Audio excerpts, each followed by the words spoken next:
BJP ने सिंधिया को किस कीमत पर खरीदा, हुआ खुलासा।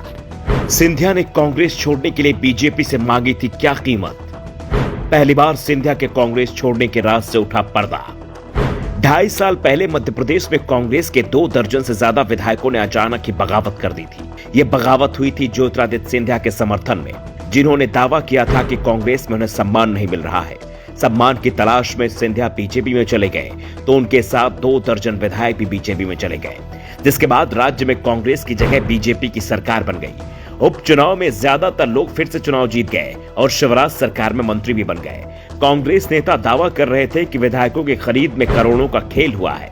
बाद में पूर्व सीएम दिग्विजय सिंह और नेता विपक्ष गोविंद सिंह ने बताया कि एक एक विधायक को 25-25 करोड़ रुपए में खरीदा गया था। उन्हें 25 करोड़ का लालच दिया गया था, लेकिन किसी को पूरे पैसे नहीं दिए। सिंधिया ने अपने समर्थकों को भी धोखा दे दिया।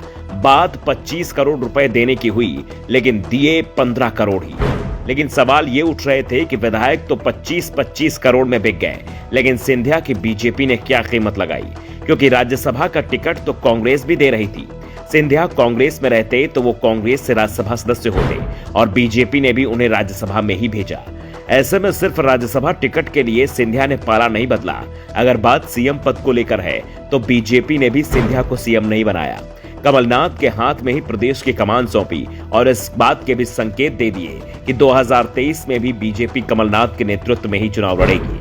सरकार बनी तो कमलनाथ ही मध्य प्रदेश के सीएम होंगे, यानी सिंधिया का सीएम बनने का सपना तो बीजेपी में भी पूरा नहीं हो रहा। ऐसे में सिंधिया को लेकर कांग्रेस के हर नेता से सवाल पूछा जा रहा है कि आखिर बीजेपी ने सिंधिया की क्या कीमत लगाई थी।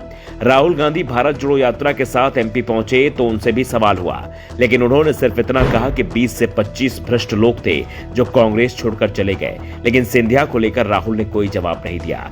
जवाब देने का जिम्मा मध्य प्रदेश कांग्रेस और केंद्रीय नेतृत्व पर डाल दिया। और जब सिंधिया को लेकर सवाल कांग्रेस IT सेल के प्रमुख जयराम रमेश से किया गया कि बीजेपी ने सिंधिया की क्या कीमत लगाई, तो जयराम रमेश ने इसका जो जवाब दिया वो कांग्रेस का कोई नेता अभी तक नहीं दे पाया था। ज्योतिरादित्य सिंधिया राज परिवार से आते हैं। उनकी संपत्ति कई हजार करोड़ है।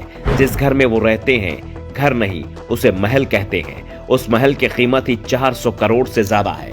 ऐसे में सिंधिया को पैसे से बीजेपी नहीं खरीद सकती थी।